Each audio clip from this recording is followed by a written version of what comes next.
Hey, imagine you're about to crank out a live stream for your church, a corporate town hall, or that weekly gaming show you've been polishing for months. You've got a PTZ camera set up, but the remote feels like a relic from the early 2000s, and you keep wrestling with clunky menus while the audience watches the pause button on your screen.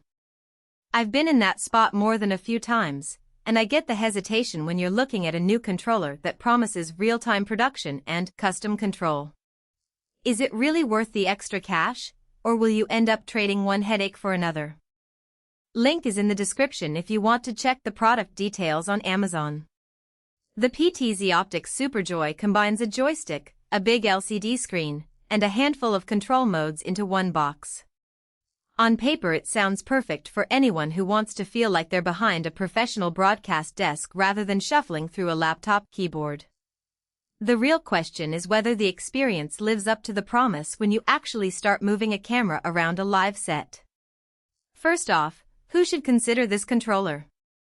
If you're a creator who runs recurring live productions, think church services, remote classroom sessions, small-scale news broadcasts, or a YouTube channel that does weekly multi-camera streams, this device fits right into that workflow. The joystick gives you precise pan, tilt, and zoom movements without having to remember keyboard shortcuts, and the LCD screen shows you the camera's IP address, NDI name, and current mode at a glance. That can be a lifesaver when you have several PTZ units on the same network and you need to confirm you're talking to the right one in seconds. The SuperJoy also supports 3 control modes: Basic, Plus, and Matrix. Basic is the plug-and-play you'd use for a one-camera setup, Plus adds the ability to toggle presets and trigger autofocus, and Matrix lets you drive several cameras from a single controller, which is where the magic really shines for multi-camera productions. On the flip side, if you're just dabbling in occasional vlogging or you mostly shoot with a handheld DSLR, you'll probably find the SuperJoy overkill.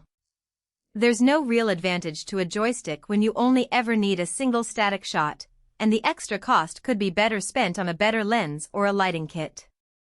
Likewise, if your primary workflow is offline editing, the real-time trigger features won't give you much benefit because you're not broadcasting live.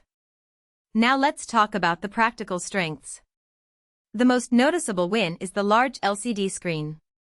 It's not just a pretty face, it actually reduces the time you spend hunting through menus on a laptop or phone. When you press the mode button, you can instantly switch between Basic, Plus, and Matrix without losing sight of the camera's current settings. In a live scenario where seconds count, this visual feedback makes a tangible difference. I ran a quick test during a friend's weekly game show stream. Switching from a single camera to a 2-camera Matrix took under 10 seconds, and the host never missed a beat. The joystick itself is smooth, with enough resistance to give you fine control when you're zooming in on a speaker's face, yet not so stiff that you fatigue after a half-hour session. The new customizable button on the joystick lets you assign a preset or an automatic trigger, which means you can program a zoom-to-wide move that happens at the push of a finger, handy when you need to open up a scene for a group shot. Another strength is the flexibility across different connection types. The controller works over NDI, IP, and even traditional serial connections, which means you can integrate it into existing setups without buying new cabling.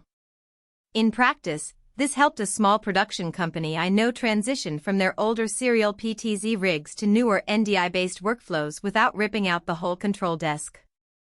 The automatic triggers feature also shines when you pair the controller with software that can start a recording or switch a live graphics overlay the moment you press a button. It removes the need for a separate macro board or extra software plugins.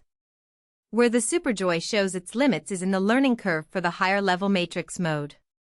The controller's menu isn't exactly a one-click wonder. You have to assign each camera to a slot and map the preset buttons before you can truly drive multiple units. If you're not comfortable with networking basics like setting static IP addresses or dealing with NDI naming conventions, you'll spend a decent chunk of time in setup.